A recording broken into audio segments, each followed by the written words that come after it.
পরকালে যদি সুস্বাদু মিষ্টি পানি পান করতে চান, পরকালে যদি সুস্বাদু পানি পান করতে চান, তাহলে এহকালে কি ত্যাগ করতে হবে?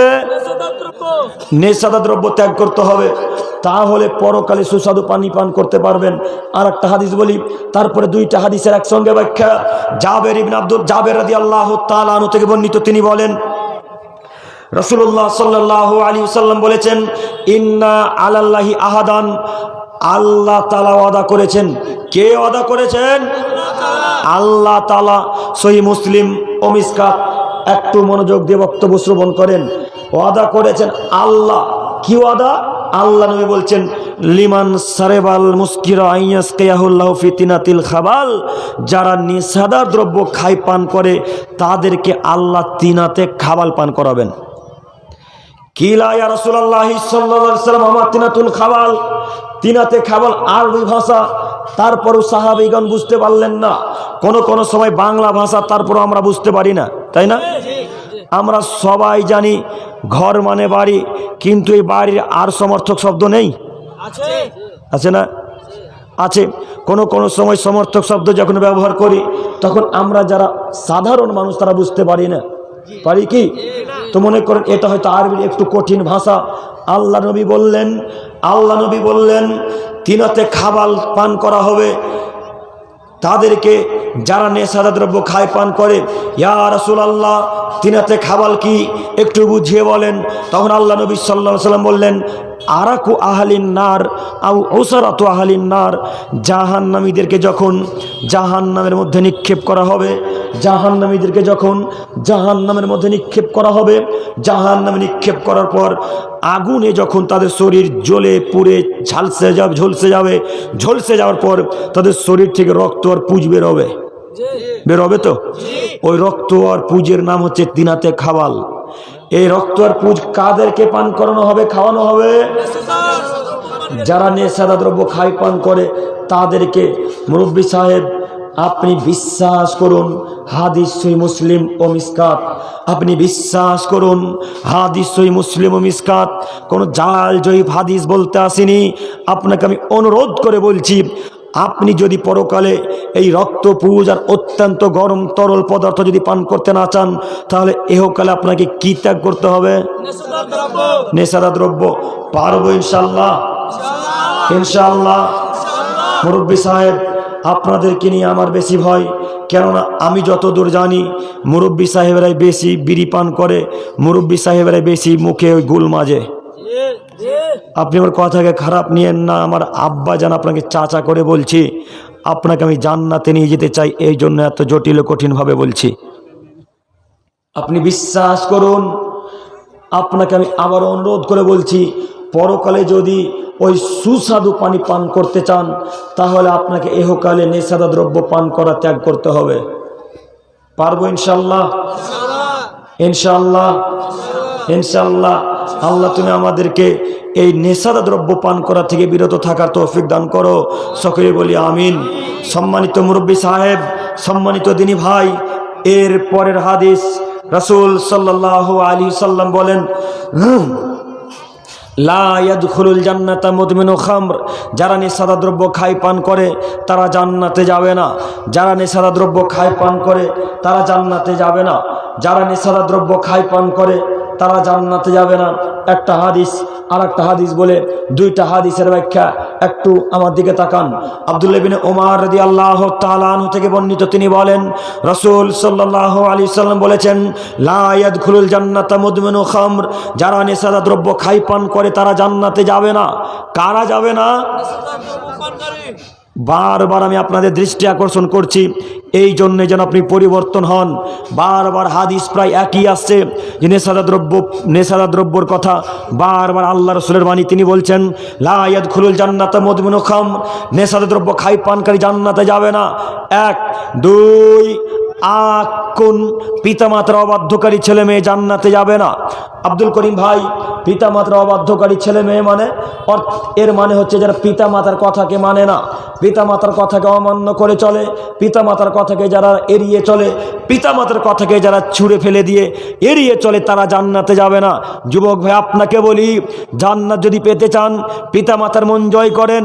জান্নাত যদি পেতে চান পিতামাতার মন জয় করেন। জান্নাত যদি পেতে চান পিতামাতার মন জয় করেন। আপনি কেন স্ত্রীর মন জয় এত করবেন? স্ত্রীর মন জয় করার কারণে মাকে কষ্ট দেন, স্ত্রীর মন জয় করার কারণে বাপকে কষ্ট দেন, স্ত্রী মন জয় করার কারণে আপনি আপনার ভাইদেরকে গালি দিয়ে কথা বলেন। কথা মিলছে? এই ভাইরা কত বোকা। যুবক ভাইদেরকে আমি এই জন্য মাঝে মাঝে বলি যে আপনি এত বোকা কিভাবে হলেন? এই যুবক ভাইরা কেরালাতে বেশি কাজ করে না? হরিশ্চন্দ্রপুর, মালদা, চাঁচলের মানুষ সব থেকে বেশি কেরালায় কাজ করে আমি যতদূর জানি। কেননা আমি কেরালায় একবার জালসায় গিয়েছিলাম তাদের প্রোগ্রামে। কেরালায় তারা জালসা করেছিল, এত বাঙালি, প্রায় বাঙালি শুধু হরিশ্চন্দ্রপুর আর ওই বর্ধমান, প্রায় বাঙালি শুধু হরিশ্চন্দ্রপুরের, মালদা জেলার। তো যাই হোক, আপনাকে বলছি, ওই যে মালদা জেলায়, মালদায় কেরালাতে কাজে গেছেন, কেরালায় কাজে গিয়ে প্রতিদিন 1200-1500 করে টাকা ইনকাম করছেন, তাই না? লেবার বা মিস্ত্রিতে খেটে 1500-1700 টাকা ইনকাম করছেন, কেউ 1800 করে। তো এই টাকা মাস গেলে কার অ্যাকাউন্টে ছাড়েন? হ্যাঁ, এই ছেলেটা খুবই বুঝে লেগেছে গো, ওর স্ত্রীর অ্যাকাউন্টে ছাড়ে। আর যুবক ভাই, তোমাকে বলেছি যে স্ত্রীর অ্যাকাউন্টে টাকা ছাড়িও না গো। তুমি যে স্ত্রীর অ্যাকাউন্টে টাকা ছাড়ছো, যেই দিন 1 লাখ 1.5 লাখ টাকা হবে, সেদিন তোমার মুখে লাথি মেরে বাপের বাড়ি চলে যাবে। সেদিন কি করবে? সব টাকা স্ত্রীর অ্যাকাউন্টে কেন? সব টাকা স্ত্রীর অ্যাকাউন্টে কেন? আর তুমি তোমার স্ত্রীর কারণে তোমার মায়ের অ্যাকাউন্টে টাকা দাও না শুধু। কথা মিলছে? তোমাকে শতদিন বলেছি, স্ত্রীর উপরে এত ভরসা করিও না। তুমি এত বেহায়া কখন হয়ে গেলে? নতুন বিবাহ করেছো তুমি, তারপরের দিন ভিন্ন হতে হবে কেন তোমাকে? ভিন্ন বুঝেন না, যুদ্ধ বলেন ভিন্ন। বিবাহ করেছেন 1 মাস হলো, 1.5 মাস পরে কেন ভিন্ন হতে হবে, জুদা হতে হবে কেন? আলাদা হয়ে যেতে হবে? পিতা মাতাকে দেখা লাগবে না?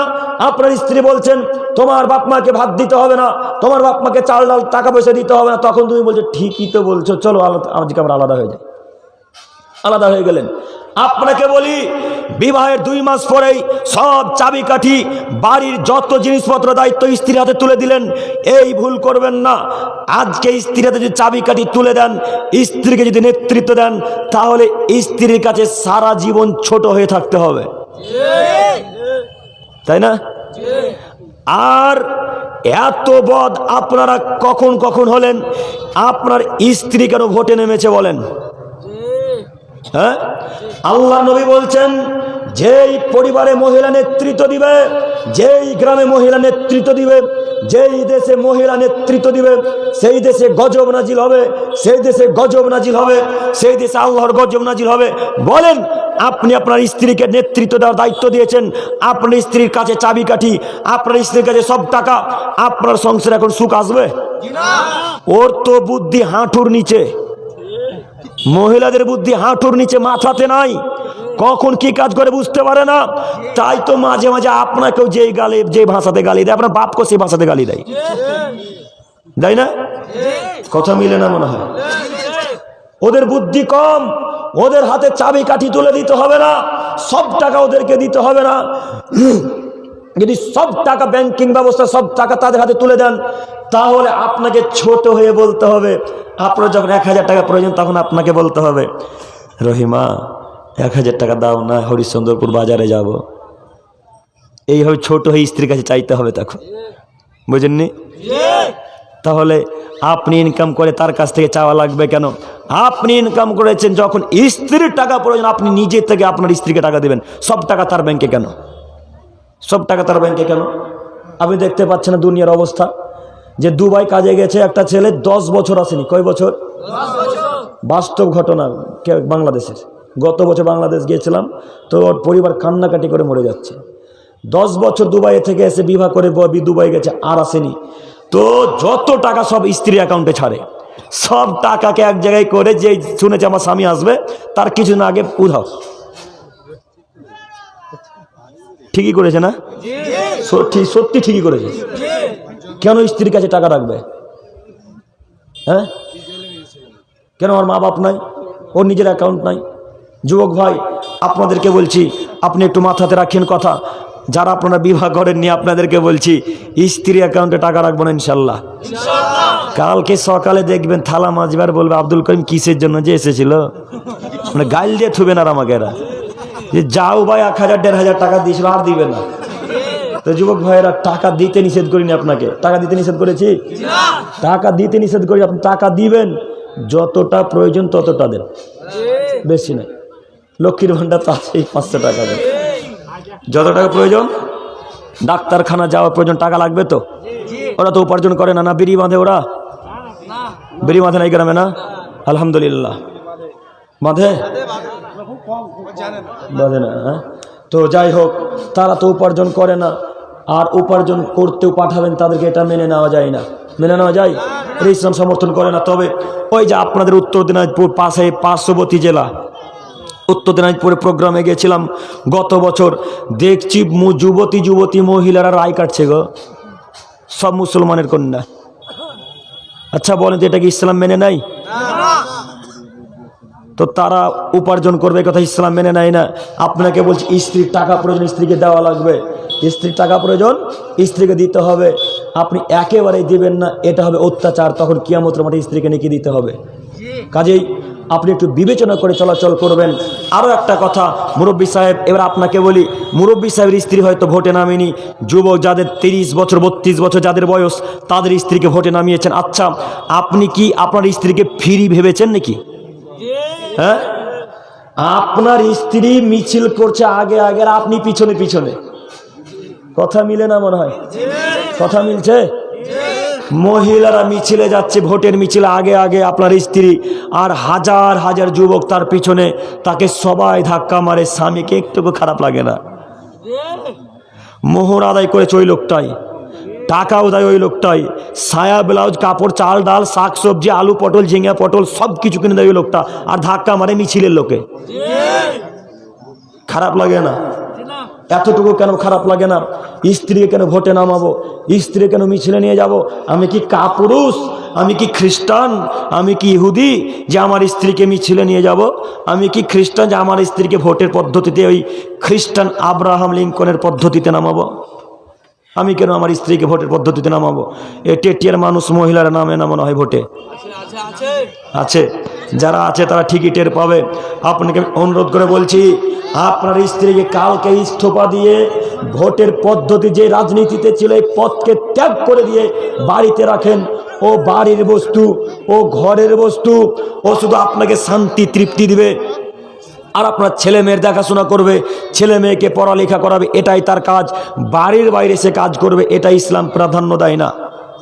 যে অতএব যাদের স্ত্রী ভোটের পদ্ধতিতে আছে, এই পথকে বন্ধ করে দিতে হবে।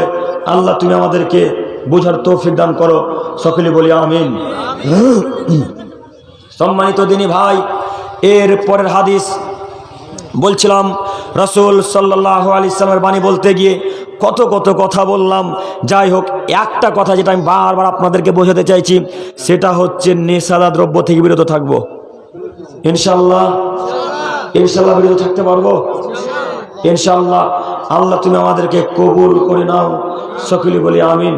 সম্মানিত দিনী ভাই, এর পরের হাদিস আম্মার ইবনে ইয়াসার রাদিয়াল্লাহু তাআলা আনহু থেকে বর্ণিত। তিনি বলেন, রাসূলুল্লাহ সাল্লাল্লাহু আলাইহি ওয়াসাল্লাম বলেছেন, সালাসাতুন লা ইয়াদখুলুনাল জান্নাতা আবাদা। এক হাদিস আল্লাহ রাসূল বলছেন, 3 শ্রেণীর মানুষ। এই ভাই একটু তাকান, একটু শেষ হাদিস। রাসূল সাল্লাল্লাহু আলাইহি ওয়াসাল্লাম বলছেন, সালাসাতুন লা ইয়াদখুলুনাল জান্নাতা আবাদা, 3 শ্রেণীর মানুষ জান্নাতে যাবে না। অন্যত্র রাসূল সাল্লাল্লাহু আলাইহি ওয়াসাল্লাম বলেন, সালাসাতুন কদ হারামাল্লাহু আলাইহিম আল জান্নাহ, 3 শ্রেণীর মানুষের উপর আল্লাহ তাআলা জান্নাতকে হারাম করে দিয়েছেন। 1 মুদমিনুল খামর, যারা নেশাদ্রব্য খায় পান করে তাদের উপরে জান্নাত হারাম। 2 কোন পিতামাতার অবাধ্যকারী ছেলে মেয়ের উপরে জান্নাত হারাম। 3 আদায়ুস আল্লাযী ইউকিররু ফি আহলিহিল খাবাস, বাড়িতে যে বেহায়াপনার সুযোগ দেয় সেই লোকটার জন্য জান্নাত হারাম। এ কথা মুহাম্মদ সাল্লাল্লাহু আলাইহি সাল্লাম বলেন। সম্মানিত মুরব্বী সাহেব, হয়তো দায়ুসের অর্থটা বুঝতে পারলেন না। দায়ুসের অর্থ মানে বাড়িতে আপনি পুরুষ, আপনার স্ত্রী বেহায়া হয়ে ঘোরাঘুরি করছে, আপনি দায়ুস। আপনি বাড়িতে পুরুষ উপস্থিত, আপনার কন্যা জিন্সের প্যান্ট পরে টেটিয়ার বাজারে ঘুরতে চলে গেল, আপনি দায়ুস।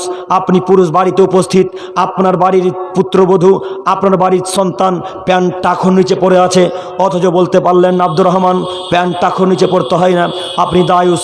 আপনি দায়ুস। আপনার স্ত্রী মাথায় কাপড় না দিয়ে বাইরে থালা বাসন মাজে, আপনি দায়ুস। আপনার স্ত্রী বাইরে টিউবওয়েলে উলঙ্গ হয়ে গোসল করে, আপনি দায়ুস। আপনার স্ত্রী, আপনার কন্যা ওই টাইট ফিটিং লেগিংস না জেগিংস বলে প্যান্টটা, কি নাম গো, ওই যে একদম টাইট ফিটিং লেগিংস না লেগিংসের প্যান্ট আপনার কন্যা পরে, আর আপনার কন্যা তো পরে আপনার স্ত্রীও পরে। হ্যাঁ, আপনার স্ত্রী লেগিংসের প্যান্ট পরে, আপনার স্ত্রী কি দেখাতে চাচ্ছে, আপনার কন্যা কি দেখাতে চাচ্ছে? আল্লাহ নবী বলছেন 3 শ্রেণীর মানুষ জান্নাতে যাবে না। তার 1 শ্রেণীর মানুষ হচ্ছে রাজুলাতুন মিনান নিসা, পুরুষের বেশধারী নারী। যেই মহিলা পুরুষের বেশধারী চলে, যেই মহিলার পুরুষের জুতা স্যান্ডেল পরে, যেই নারী পুরুষদের প্যান্ট শার্ট পরে, তারা জান্নাতে যাবে না। একটু আপনাকে বলি, আপনার চোখের সামনে আপনার কন্যা জিনিসের প্যান্ট পরে, কই নিষেধ করতে পারলেন না? আপনার চোখের সামনে আপনার মেয়ে পুরুষদের ওই শু পরে, বুট জুতা, আপনি নিষেধ করতে পারেন না? আপনার চোখের সামনে আপনার কন্যা বুকে ওড়না না নিয়ে, মাথায় কাপড় না দিয়ে ঢং ঢং করতে টেটিয়ার টিউশন করতে চলে গেল, নিষেধ করতে পারলেন না? আপনি দায়ুস। আপনাকেই আল্লাহ নবী দায়ুস বলেছেন। আপনি এখন জান্নাত যেতে পারবেন না। দায়ুসের পরিণতিতে ঘটাতে হবে, দায়ুস থেকে আপনাকে বেঁচে থাকতে হবে। বাড়িতে সতর্ক করে রাখতে হবে, বাড়ির স্ত্রীকে, নিজের কন্যাদেরকে, ছেলে মেয়েদেরকে বলে রাখতে হবে, শোনো, কোনো নারী যেন বাইরে গোসল না করে আজকে থেকে, ইনশাল্লাহ। এইভাবে আপনাকে আদেশ করতে হবে, তাহলে আপনার দায়ুসের খাতা থেকে নাম কাটবে, নইলে দায়ুসের খাতা থেকে নাম কাটবে না। আল্লাহ আমাদেরকে বোঝার তৌফিক দান করুক, সকলেই বলি আমিন। আমাদের বক্তা সাহেব উপস্থিত, আমার সময় অতিক্রম হয়ে গেছে, আমি আর সময় লং করতে চাইছি না। পরিশেষে বলতে চাইছি, হে প্রভু দয়াময়, আমি অনেকক্ষণ আলোচনা করলাম, আল্লাহ আমরা যেই মোতাবেক আলোচনা করলাম, আল্লাহ আমরা সেই মোতাবেক যেন আমরা সকলেই আমল করতে পারি, তার তুমি তৌফিক দান করো, সকলে বলি আমিন। পরিশেষে দোয়া করি, হে প্রভু দয়াময়, তুমি আমাদের যুবক ভাই এবং বৃদ্ধ চাচা আব্বুদেরকে এই নেশার দ্রব্য পান করা থেকে বিরত থাকার তৌফিক দান করো, সকলে বলি আমিন। পরিশেষে দোয়া করি, হে প্রভু দয়াময়, তুমি আমাদের সকলেরই সৎ আমলগুলোকে কবুল করে পাপগুলোকে ক্ষমা করে দিয়ে জান্নাতুল ফেরদাউস দান করো, সকলে বলি আমিন। পরিশেষে দোয়া করি, হে প্রভু দয়াময়, আমাদের মধ্যে থেকে ইহকাল ছেড়ে যারা পরকালে পাড়ি দিয়েছে, আল্লাহ তোমার কাছে ভিক্ষা চেয়ে বলি, আল্লাহ তুমি আমাদের সকলেরই পিতামাতার কবর আযাবকে মাফ করে দিয়ে জান্নাতুল ফেরদাউস দান করো, সকলে বলি আমিন। এখান থেকে আলোচনা শেষ করলাম। আপনারা আমার জন্য একটু দোয়া করিয়েন, আমার গলায়